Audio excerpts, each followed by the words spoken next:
제 주변에 요즘에 코스피가 막 5천을 가고 이렇게 되면서 회사 그만두고 전업 투자자를 해야 될까를 고민하는 분들이 진짜 많아지셨어요. 그걸 많이들 물어보시더라고요. 어떻게 생각하는지. 그리고 점점 더 우리나라의 회사들이 성장이 이제 좀 멈추거나 이제 저성장으로 가고 이러다 보니까 내가 회사에서 열심히 일을 하면서 월급을 받는 게 도대체 무슨 밸류가 있지? 내가 여기서 뭐 열심히 해서 승진을 하고 해봤자 나한테 돌아오는 게 뭐지? 이런 생각들을 되게 많이 하셔서 오늘 그거에 대한 저의 생각을 좀 여러분들하고 나누고 싶어서 왔는데요. 회사를 그만두고 전업 투자자가 되는 것은 어떨까요? 라는 질문에 제 답을 먼저 드리면 저는 그건 상당히 위험하다. 가능하면 그렇게는 하지 마시라는 얘기를 하고 싶어요. 왜냐면 저는 사실 예전에 증권사에 있었잖아요. 제가 했었던 그 금융상품이 주식이랑 선물이랑 옵션이랑 다 섞여 있는 파생 상품이었었어요. 굉장히 레버리지가 높은. 레버리지가 낮은 게 한 두세 배짜리고, 레버리지가 높은 것들은 뭐 8배, 10배, 15배 막 이렇게까지도 가니까 하루 종일 그것만 전업으로 하시는 분들이 되게 많았던 시장이 있었었거든요. 근데 제가 왜 전업 투자자는 위험해요 라는 얘기를 하냐면, 일단 첫 번째는 전업 투자자를 하시겠다는 분들한테 좋은 시절 말고 호시절 말고 나빴던 시절을 겪어보신 적이 있는지, 그때 나는 어떻게 대응하는 사람이었었는지를 본인이 알고 있는지를 먼저 물어봐요. 그러니까 뭐든지 좋을 때는 다 좋아요. 뭐 안 좋을 때 나는 어떻게 변하는 사람이냐를 내가 알아야 돼요. 근데 사실 저는 내가 여기서 한탕을 해가지고 돈을 억수로 많이 벌어서 일을 그만둘 거야, 하루 종일 그것만 보고 있는 그분들을 몇 년을 본 건데 약 오르죠. 근데 거꾸로 생각하면 그거 한순간에 잃어버릴 수도 있다는 거지. 근데 그 날아갈 수 있다는 거는 우리가 생각을 못한다. 왜냐면 보통 다들 옆에서 돈을 벌었다고 하지 내가 이렇게 박살이 났다는 얘기는 하지 않거든요. 저한테 예전에 어떤 분이 오신 적이 있었냐면, 그분이 그렇게 선물 옵션이랑 비트코인이랑 해가지고 돈 엄청 벌었는데, 그분이 돈을 잘 번다고 하니까 주변 친구들이 이제 이 친구를 따라서 다 돈을 벌기 시작한 거예요. 시스템 트레이딩을 하기 시작한 거예요. 근데 주변에 정말 정신과를 안 다니는 분이었고, 이분은 친누나가 자살을 했어요. 왜? 그 돈을 너무 많이 잃어서. 그러니까 시스템 트레이딩은 시스템을 자기가 구축해서 하는 거여서 그것만 파는 사람들도 있고 막 알려주는 사람들이 있거든요. 요새 막 유튜브에도 리딩방 같은 것도 엄청 많고 막 그렇잖아요. 근데 살아보는 많이들 어쩌다가 주변에서 얘기를 해주는데, 팔라는 얘기는 아무도 안 해준단 말이에요. 그거는 자기가 알아서 결정을 해야 되는데, 매수는 내가 하더라도 매도 타이밍을 잡기가 사실 뭐 아무리 기술적 분석이니 뭐 시스템 트레이딩을 한다고 해도 시장이 그렇게 시스템적으로 움직이지 않아요. 뭐 야성적 본능, 동물적 충동 이런 책들이 있을 정도로 이게 예측 가능하게 움직이지 않고, 그 예측 불가능한 순간에 인간이 굉장히 감정에 휘둘리게 되고 한번 꺾어지면 이게 걷잡을 수 없이 미끄러지는 경우들이 되게 많아서, 그래서 이분이 자기는 진짜 한강이 보이는 아파트에 한강뷰 사무실에서 일을 하면 너무 좋을 것 같았는데, 자기 때문에 주변 사람들이 다 정신과를 다니고 자기 왜 살아야 될지 모르겠다. 이건 굉장히 극단적인 얘기기는 한데, 저도 맨날 밥을 시켜 먹으면서 일을 했었고, 하루 종일 전업 투자 하시는 분들의 도시락 배달만 잘해도 뭐 월에 300이니 500이니 그런 말이 있을 정도로. 근데 그 사람들 지금 얼마나 살아남아 있는지는 사실 모르는 일이고, 리만 브라더스 사태 터질 때 2008년에요. 아무도 리만이 터질 거라고 예상하지 못했었고요.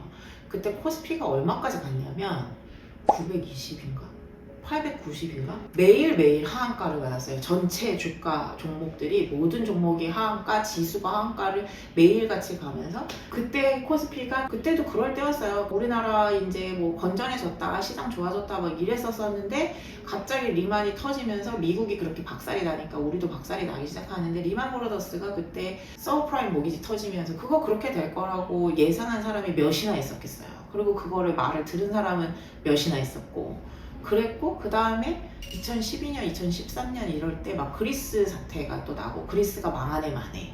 그 다음에는 스페인이 망하네 마네.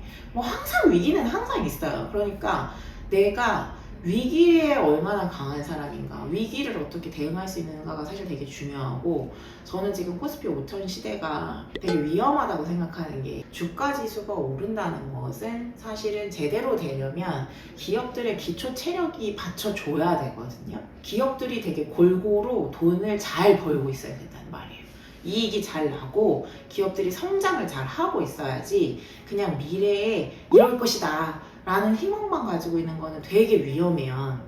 그래서 여러분들이 진짜 내가 전업 투자자가 될 거야, 주식에다가 한번 몰빵 쳐볼까? 이런 생각을 한다라고 하면 우리 회사의 재무제표부터 한번 뜯어보세요. 우리 회사가 돈을 그렇게 잘 벌고 있는지, 작년보다 재작년보다 우리 회사가 이익을 따박따박 내고 매출이 막 올라가고 있는지, 물가 상승률만큼 올라가는 거 말고요, 막 20%, 30%, 50% 이렇게 쭉쭉 올라가고 있는지, 그게 다른 회사들도 그러고 있는지를 전자공시 시스템 들어가셔서 남의 회사들 재무제표도 좀 봐보시고 우리 회사 재무제표도 좀 봐보고. 근데 그런 회사 없을걸요?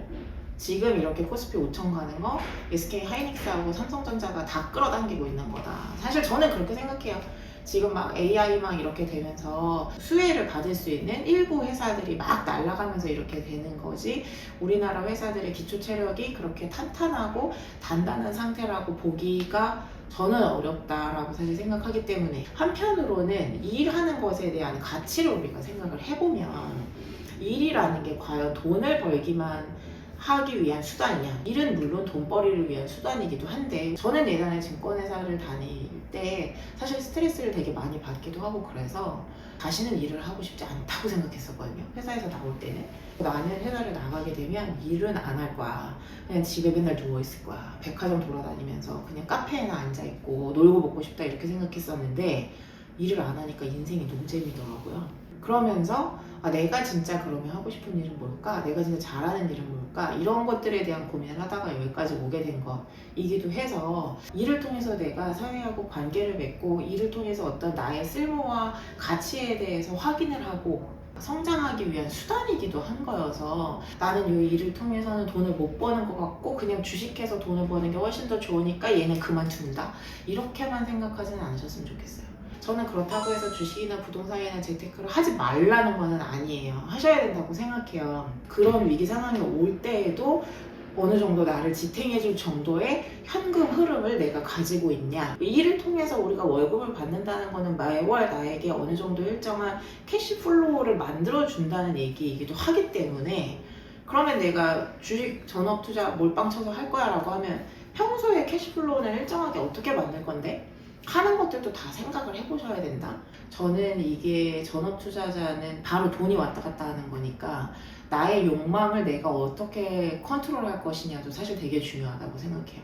왜냐면 돈이 이렇게 막 벌리면 목표 수익률을 한 20%로 정해놨다고 쳐봐요. 근데 막 내가 생각했던 것보다 많이 오르면 거기에서 또 이어지는 게 손절매 기준이죠. 그러니까 제가 주변에서 봤을 때 저 사람은 투자를 되게 잘 하신다, 돈을 잘 번다 하는 분들은 손절매 기준을 정하고 그걸 굉장히 철저하게 지키는 사람들. 근데 보통 일반인들 어때요? 손절매 기준이 있어도 그거 잘 못 지켜요. 그냥 기다리면 올라오겠지, 이 회사가 망하지는 않겠지, 이렇게 생각하시는데 상장 폐지되는 회사들 생각보다 많이 있고요. 지금 이제 시장이 작년에 아마 2025년 4월, 5월 이 무렵에 2,500, 600이던 게 지금 순식간에 막 5,000까지 갔잖아요. 그리고 하루에도 지금 변동성이 엄청 큰 시장이기는 한데 계속 상승할 것이다 이런 얘기들이 있지만, 그러니까 작년부터 지금을 보면서 전업 투자자를 생각하시는 분들은 위기를 못 겪어봤기 때문에 저는 그거 하지 마시라, 위험하다라는 얘기를 하는 거고, 내가 투자를 한 지 오래돼서 2008년, 2012년, 14년을 나는 겪어봤어 면 뭐 그건 나의 투자 철학이 이미 있으시겠죠? 그런 분들은 뭐 제가 잔소리할 필요가 전혀 없을 거고. 사실 저는 지금같이 변동성이 변동성이 크다는 게 뭐냐면, 하루에 시장이 막 이렇게 크게 올라갔다 내려 파도가 크게 치는 거를 변동성이 크다고 얘기해요. 그 왔다 갔다 하는 거를 매일같이 보고 있으려면 스트레스를 얼마나 받겠어요. 그러니까 아까 내가 욕망의 통제에 대해서도 말씀드렸지만, 한편으로는 내가 내 스트레스 관리를 되게 잘 할 수 있는 사람이에요. 예를 들어서 뭐 운동을 한다던가 장이 끝나고 나면 뭐 나만의 루틴을 좀 가지고 있어요. 그래서 내 마음의 평정심을 잘 관리하고 스트레스 관리도 되게 잘 할 수 있다 라고 하면 또 그것도 오케이. 근데 그게 아니고 내가 되게 예민하고 원래 굉장히 디테일을 막 되게 꼼꼼히 봐야 되고, 누가 어디서 주변에서 무슨 얘기를 하면 좀 원래 많이 좀 흔들리는 사람이에요. 이런 분들은 주식하시면 안 돼요. 전업 투자자 절대 하시면 안 돼요. 저는 그렇게 말씀드리고 싶습니다.